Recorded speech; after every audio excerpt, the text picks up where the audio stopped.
अस्सलाम वालेकुम students. Okay students, आज हम केमिस्ट्री क्लास 9 चैप्टर नंबर 2 का लास्ट टॉपिक है जिसका नाम है आइसोटोप्स, उसके बारे में डिस्कस करते हैं।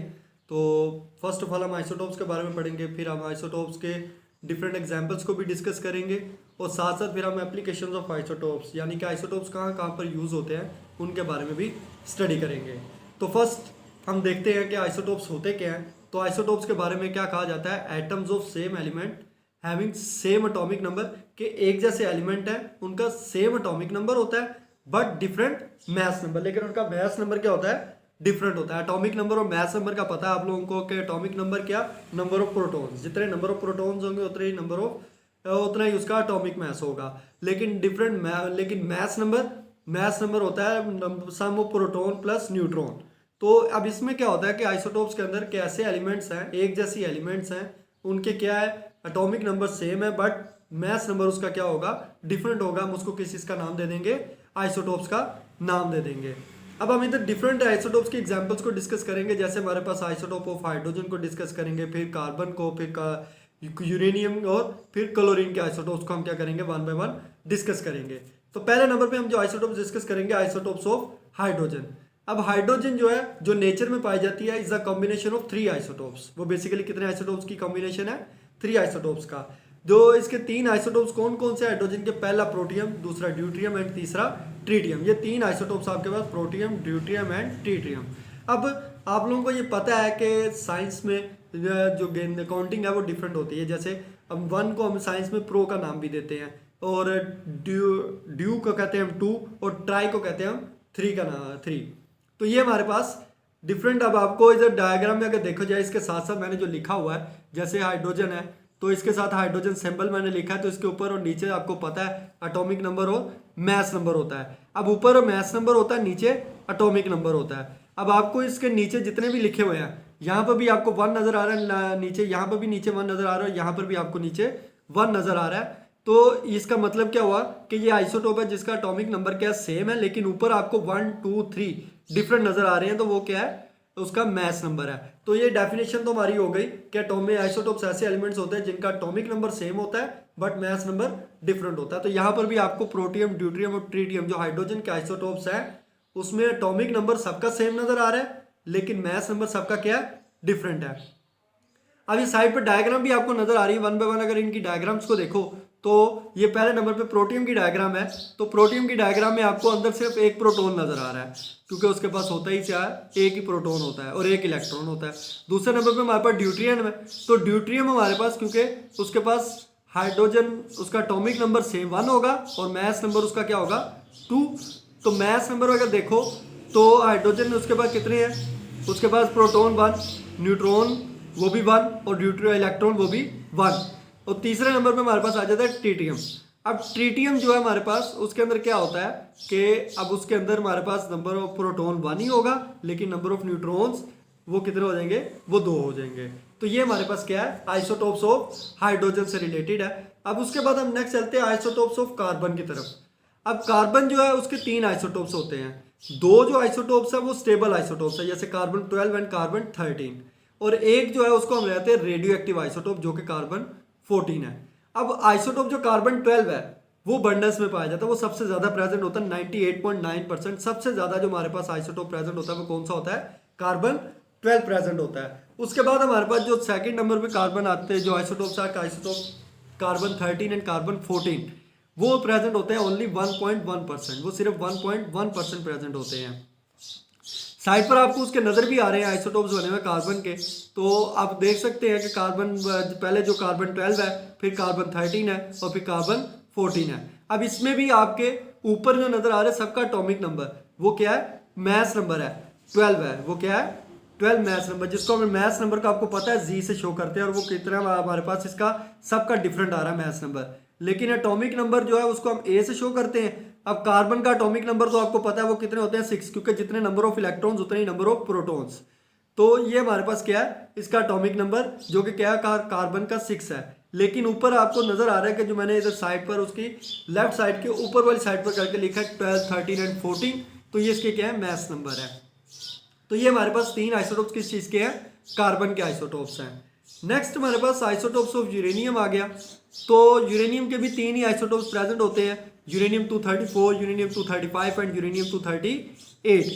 अब हमारे पास इसके अगर देखो तो ये आपके पास जो डायग्राम बनी हुई है ये यूरेनियम 234 की है, और U35 आगे यहाँ पर है, और 238 ये आगे हमारे पास यूरेनियम है। अब इसके ये 234, 235 and 238 is the atomic message, ये क्या है इसके एटॉमिक मैसेज है। और इसका एटॉमिक नंबर क्या होता है, वो होता है 90। वो इसके जितने नंबर ऑफ इलेक्ट्रॉन्स इसके ऑर्बिट प्रेजेंट होंगे उतना ही उसका एटॉमिक नंबर होगा। तो ये आपके पास क्या है, आइसोटोप्स ऑफ यूरेनियम से रिलेटेड है। नेक्स्ट हमारे पास आ जाते हैं क्लोरीन। अब हम क्लोरीन के आइसोटोप्स को डिस्कस करते हैं। तो क्लोरीन के 2 आइसोटोप्स बेसिकली होते हैं, क्लोरीन 35 एंड क्लोरीन 37। अब नीचे डायग्राम में भी आपको नजर आ रहा है क्लोरीन 35 एंड क्लोरीन 37। तो क्लोरीन 35 अगर देखो तो आपको पता है क्लोरीन का एटॉमिक नंबर, यानी कि एक क्लोरीन का एटॉमिक नंबर कितना है, 17। क्लोरीन का एटॉमिक नंबर कितना है, 17। तो इसका तो मतलब ये है कि क्लोरीन 35 हो या 37 दोनों का एटॉमिक नंबर क्या है, 17 ही होगा। लेकिन जो 35 और 37 है वो उसका क्या है, मैस नंबर।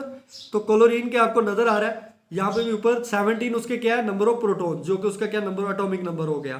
फिर 37 जो है या 37 उसके अंदर क्या है, वो आपके पास उसके एटॉमिक मैसेज आ जाते हैं जिसमें plus sum of neutrons and protons होते हैं। तो अब आपको नजर उसको देख सकते हो। तो 37 अगर 35 की बात कर रहे हो तो 18 + 17 कितने होते हैं, वो हमारे पास 35 होते हैं।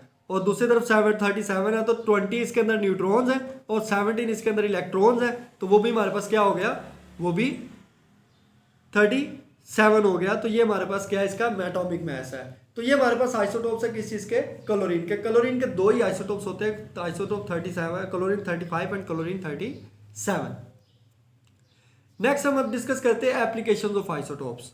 क्या आइसोटोप्स को हम यूजेज ऑफ आइसोटोप्स भी इसको नाम दिया जाता है। तो वन बाय वन डिस्कस करते हैं। तो पहली एप्लीकेशन जो हमारे पास आइसोटोप्स की आ जाती है that is radiotherapy. Radio mean radiation and therapy mean treatment of cancer. Radiotherapy किस लिए यूज की जाती है, कैंसर के ट्रीटमेंट के लिए। अब अगर तो स्किन क्या है, 2 तरह के कैंसर होते हैं, एक स्किन कैंसर होता है और एक बॉडी का कैंसर, यानी कि बॉडी के अंदर कोई कैंसर होता है किसी ऑर्गन वगैरह को। तो इनके लिए हम डिफरेंट आइसोटोप्स को यूज करते हैं। तो जैसे पहले नंबर पे हमारे पास जो लिखा है दैट इज स्किन कैंसर के लिए हम कौन सा आइसोटोप यूज करते हैं, आइसोटोप P32 एंड SR90, यानी कि फॉस्फोरस 32 एंड स्ट्रोंशियम 90 को हम क्या करते हैं, यूज करते हैं। क्यों ये आइसोटोप यूज किए जाते हैं, because they emit less penetrating beta radiations. यानी कि हमारे पास 3 तरह की रेडिएशन होती हैं, अल्फा, बीटा एंड गैमा। अब उसमें जो बीटा रेडिएशन होती हैं वो लेस पेनिट्रेटिंग होती हैं, वो इतनी ज्यादा डीपली पेनिट्रेट नहीं करती। तो फिर इसके लिए क्या किया जाता है, क्योंकि स्किन जो हमारे आउटर साइड पर प्रेजेंट होती है, तो फिर स्किन के कैंसर के ट्रीटमेंट के लिए फिर जो सी रेडिएशन यूज की जाती है वो कौन सी होती हैं, बीटा रेडिएशंस। और बीटा रेडिएशंस किस में पाई जाती है, फॉस्फोरस 32 में एंड स्ट्रोंशियम 90 में। इस वजह से दोनों आइसोटोप्स यूज किए जाते हैं स्किन कैंसर के लिए। और दूसरे नंबर पे हमारे पास आ जाता है बॉडी कैंसर। अब बॉडी कैंसर हमारे पास क्योंकि बॉडी के अंदर कैंसर है तो डीपली पेनिट्रेट रेडिएशन चाहिए होगी, क्योंकि अंदर तक जाने के लिए, तो अंदर तक जाने के लिए जो रेडिएशन यूज की जाती है वो की जाती है गैमा रेडिएशंस। और गैमा रेडिएशन जो पाई जाती है वो पाई जाती है आइसोटोप कोबाल्ट 60 में। कोबाल्ट 60 जो है उसके बाद जो रेडिएशन होती है वो डीपली पेनिट्रेटिंग यानी कि हाईली पेनिट्रेटिंग रेडिएशन रखता है, इस वजह से उसको बॉडी कैंसर के लिए यूज किया जाता है। तो ये डिफरेंट 3 आइसोटोप्स यहाँ पर हमारे पास रेडियोथेरेपी के लिए यूज होते हैं, phosphorus 32 and strontium 90 for the treatment of skin cancer and cobalt 60 is used for the treatment of body cancer. Strontium 90 and phosphorus 32 is used for skin cancer because it emit a less penetrating beta radiations, but gamma rays or the cobalt 60 is used. Why? Because they emit a highly penetrating gamma rays. That's why they are used in the body cancer for the treatment of body cancer. Next हमारे पास आ जाता है tracer for diagnosis and medicine. अब हम isotopes को tracer use करते हैं इन medicine to diagnose tumour. कोई tumour वगैरह हो जाए, ट्यूमर भी कैंसर वगैरह कोई कहा जाता है, तो उसके इलाज के लिए हम क्या करते हैं, आइसोटोप यूज किया करते हैं, एज अ मेडिसिन यूज किए जाते हैं। जैसे आयोडीन 131 आइसोटोप है वो यूज किया जाता है गोइटर के लिए, यानी कि गले यहाँ पर पड़ जाए, गला गिल्लड़ पड़ जाना जिसको कहते हैं, तो वो गिल्लड़ जो पड़ते हैं जिसको हम गोइटर का नाम देते हैं, थायराइड ग्लैंड, हमारे गले के अंदर ग्लैंड है थायराइड ग्लैंड, उसमें स्वेलिंग हो जाती है। वो स्वेलिंग की वजह से क्या होता है, जब हम आयोडीन नहीं लेते ज़्यादा क्वांटिटी में तो उसकी वजह से होता है तो आयोडीन 131 यूज़ किया जाता है आइसोटोप, जो कि इसके ट्रीटमेंट करता है गोइटर की ट्रीटमेंट के लिए, तो एज अ मेडिसिन यूज़ किया जा रहा है। और दूसरे नंबर पे जो आइसोटोप है वो है टेक्नीशियम, जो कि किस लिए यूज़ किया जाता है, मॉनिटर द बोन ग्रोथ, यानी कि हमारी जो बोन की ग्रोथ है उसको मॉनिटर करने के लिए हम कौन सा आइसोटोप यूज़ करते हैं, टेक्नीशियम आइसोटोप यूज़ किया जाता है। तो ये हमारे पास एज अ ट्रेसर जो आइसोटोप यूज़ होते हैं उनके बारे में है। Next, archaeological and geological uses. Archaeological कहते हैं कि फोसिल्स के बारे में जब पढ़ा जाता है, और फोसिल्स के बारे में जब देखने के लिए, फोसिल्स को स्टडी करने के लिए हम जब यूज़ करेंगे आइसोटोप यूज़ करते हैं। उसके बाद जियोलॉजिकल यानी कि ज़मीन के अंदर जो चीज़ें हैं उनको पढ़ने, तो फोसिल्स भी हमारे कहाँ पर पाए जाते हैं, ज़मीन में पाए जाते हैं। तो बेसिक अगर देखा जाए तो आइसोटोप जो यूज़ किए जा रहे हैं, estimate the age of fossils, जैसे कि फोसिल्स की एज वगैरह को फाइंड करने के लिए। अब फोसिल्स क्या है, फोसिल्स कहा जाता है डेड प्लांट्स या एनिमल्स, और या सैंड वगैरह, जो यहाँ आपके पास रॉक्स वगैरह, स्टोन्स वगैरह होते हैं जो ज़मीन के नीचे चले जाते हैं, और काफ़ी अरसे के बाद 500 मिलियंस ईयर्स के बाद जब उसको निकाला जाता है तो वो फोसिल्स की फॉर्म होती हैं। तो उन फोसिल्स के एज के बारे में पता करने के लिए हम आइसोटोप्स को यूज़ करते हैं कि वो फोसिल्स कितने पुराने हैं। तो एज डिटर्मिनेशन जो है बेसिकली इन फोसिल्स की जो एज डिटरमाइन करनी होती है वो बेसिकली डिपेंड करती है हाफ लाइफ के ऊपर, कि जो रेडियो एक्टिव आइसोटोप, यानी कि जो आइसोटोप वहाँ पर प्रेजेंट है, हम उस आइसोटोप की यूज़ कर लेते हैं, ए हाफ लाइफ को फाइंड करते हैं, हाफ लाइफ को फाइंड करके हम उस एलिमेंट की एज को उस फोसिल्स की एज को क्या कर लेते हैं, फाइंड कर लेते हैं। तो बेसिक आइसोटोप की हाफ लाइफ को देखते हुए आप क्या करते हो, किसी भी फोसिल्स की एज को डिटरमाइन कर लेते हो। अब जैसे इधर उन्होंने, अब इस प्रोसेस में जिसमें हम किसी फोसिल्स की एज को डिटरमाइन करते हैं by the detection of radio active isotope, तो इसको हम कहते हैं रेडियो एक्टिव का आइसोटोप डेटिंग। इसको किस चीज़ का नाम देंगे, इस प्रोसेस को रेडियो एक्टिव आइसोटोप डेटिंग का नाम देंगे। अब इसमें हम एग्जाम्पल लेते हैं कार्बन की। अब carbon age determination of carbon containing objects, के ऐसे ऑब्जेक्ट जिनके अंदर कार्बन ज़्यादा पाया जाता है, तो उनकी एज डिटर्मिनेशन को हम कैसे फाइंड करेंगे, by measuring the radio activity of carbon 14 in them. हम क्या देखेंगे कि उस जो ऑब्जेक्ट है उसके अंदर कार्बन 14 कितना है, उसकी हाफ लाइफ क्या है, उसको देखते हुए हम क्या कर लेंगे, उस ऑब्जेक्ट की एज को फाइंड कर लेंगे। और इस प्रोसेस को हम रेडियो एक्टिव डेटिंग का नाम भी देंगे और कार्बन डेटिंग का, क्योंकि कार्बन कंटेनिंग ऑब्जेक्ट था जिसकी हमने डेट को फाइंड करना था एज को, तो इसको हम कार्बन डेटिंग का भी नाम दे देते हैं। तो ये हमारे पास क्या है, एक archaeological and geological use of isotopes, क्या आइसोटोप्स किसी भी फोसिल्स वगैरह की एज को फाइंड करने के लिए यूज किए जाते हैं। नेक्स्ट हमारे पास chemical reaction and structure determination, यानी कि किसी केमिकल रिएक्शन का जो पूरा पैटर्न है, जो मूवमेंट है कि केमिकल रिएक्शन कैसे परफॉर्म हो रहा है, और साथ साथ किसी एलिमेंट के स्ट्रक्चर को डिफाइन करने के लिए, देखने के लिए हम आइसोटोप्स को यूज करते हैं। अब उसमें कार्बन 14 जो है वो यूज किया जाता है किसी एलिमेंट, जैसे कार्बन डाइऑक्साइड है हमारे पास CO2 जिसको कहते हैं, तो उसके स्ट्रक्चर को डिटरमाइन करने के लिए हम कार्बन 14 को यूज करते हैं। अब इसके साथ साथ जो कार्बन 14 है, एक तो स्ट्रक्चर तो बता रहा है, दूसरे नंबर पे हमें क्या बता रहा है, क्योंकि आपको पता है कि कार्बन डाइऑक्साइड प्लांट यूज करते हैं in the process of photosynthesis, और वो क्या बनाते हैं, उससे ग्लूकोज बनाते हैं। अब ये जितना प्रोसेस जो मूवमेंट हुई है कि जो उन्होंने कार्बन डाइऑक्साइड ली और ग्लूकोज बनाई, इस पूरी मूवमेंट को डिटेक्ट जो किया वो किया by the help of isotope that is carbon 14।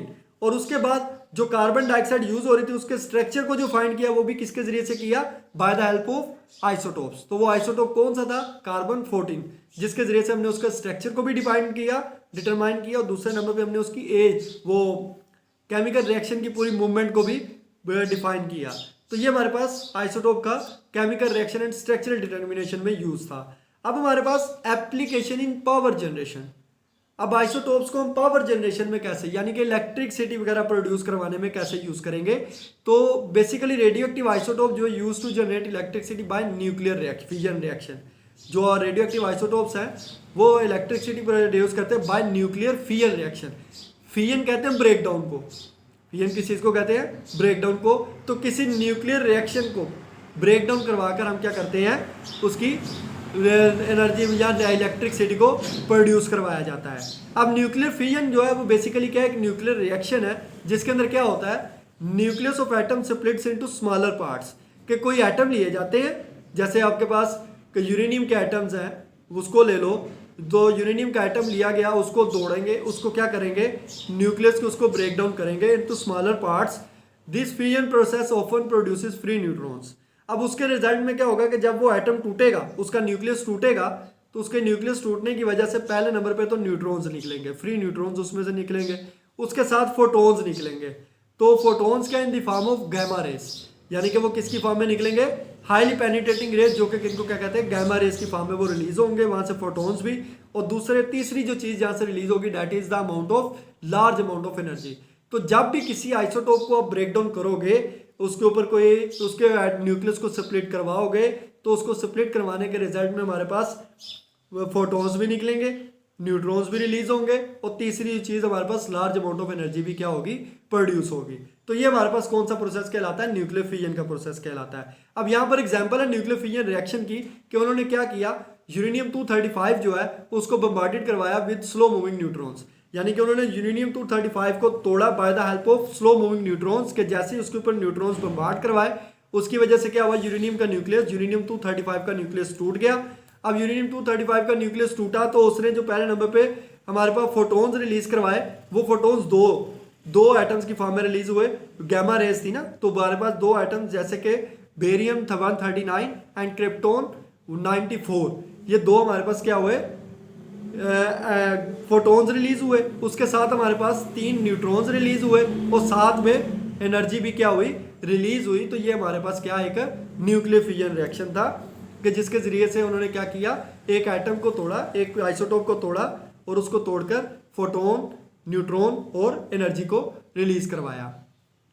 अब इसका प्रोसेस का यूज क्या था, कि बेसिकली ये एनर्जी प्रोडक्शन बाय आइसोटोप्स, के एनर्जी प्रोडक्शन करवानी थी। जो यूरेनियम टूटा, तो अब यूरेनियम टूटने की वजह से एनर्जी रिलीज हुई। अब वो जो एनर्जी रिलीज हुई थी यूरेनियम के टूटने की वजह से, उस एनर्जी को क्या किया, वो एनर्जी ने क्या किया कि वो जैसे ही गई, उसने एनर्जी ने वाटर को कन्वर्ट कर दिया स्टीम में। अब वो स्टीम ने क्या किया, जैसे स्टीम भाप बनी, तो भाप की वजह से टरबाइन चलना शुरू हो गई। अब वो टरबाइन जैसे चलेगी, तो टरबाइन के चलने की वजह से आपको पता है क्या चीज़ प्रोड्यूस हो जाएगी, इलेक्ट्रिसिटी प्रोड्यूस हो जाएगी। तो ये हमारे पास एप्लीकेशंस ऑफ आइसोटोप्स थे, जिसमें हमने डिफरेंट यूजेस पढ़े आइसोटोप्स के, कि आइसोटोप्स को हम कहाँ कहाँ यूज़ करते हैं और कहाँ कहाँ वो यूज़ हो सकते हैं। तो ये हमारे पास सारा आज का टॉपिक था। उम्मीद करता हूँ स्टूडेंट्स समझ आ गई होगी। ओके स्टूडेंट्स, अल्लाह हाफिज़, थैंक यू।